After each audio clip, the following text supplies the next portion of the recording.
Now, an Israeli court has sentenced a former soldier to 4.5 years in prison for leaking classified military information.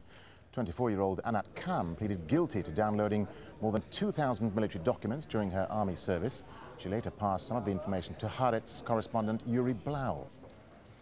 Well, Kamm's lawyer said she believed she'd stumbled onto war crimes in the cases of targeted killings of Palestinian fighters in the West Bank. Well, Blau published her information in articles approved by a military censor, but it triggered the search for his source. Eventually, Kamm was arrested, but the military banned the Israeli press from publishing any information about the case for months. Well, for more on that, let's speak now to Dimi Reider, who's a contributing editor with plus972mag.com. Dimi Reider, how much of a blow is this for freedom of information in Israel? I mean, this soldier wasn't exactly revealing state secrets, was she? No, I mean, well, she was revealing classified information, but it wasn't crucial information that would be dangerous for the state to reveal. In fact, as you said, the military censorship approved the publication of the documents. Even the verdict spoke about the potential damage that they would have caused if they had fallen into the wrong hands.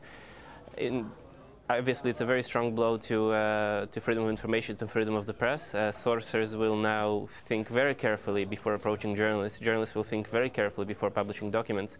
And soldiers stumbling onto what they suspect are war crimes will probably not approach anybody at all, because the message that this sends to young soldiers like Anat Kamm is that if you see something illegal, keep your mouth shut, do as you're told, because if you go and talk about it, your commanders will suffer no repercussions and you will go to jail. Yeah, and in terms of the wider picture, the Israeli cabinet, we know, is currently tightening up its laws to protect national security. There seems to be a clear message, is there not, that if you break national security protocol, you should face the consequences. Is anything wrong with that?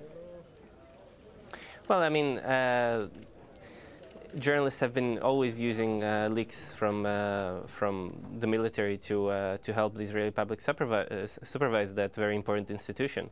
And I think that the time of the Israeli cabinet will be better spent drafting laws protecting journalists and whistleblowers. So where does this all now leave civil liberties in Israel? I mean, presumably the government thinks they can't offer too much freedom, too much democracy, and that freedom of speech comes perhaps second to national security. Yeah, this certainly appears to be the government's way of thinking, which of course is very disconcerting. It leaves civil liberties in Israel much worse than they were yesterday, and the stage is now set for the question of whether Yuri Blau will be indicted. The state has already recommended to indict him. He is now waiting the decision of the Attorney General, and if a journalist will go to jail for doing his work, this will have a lasting effect on Israeli democracy. All right, Dimi Reider there in London, thank you.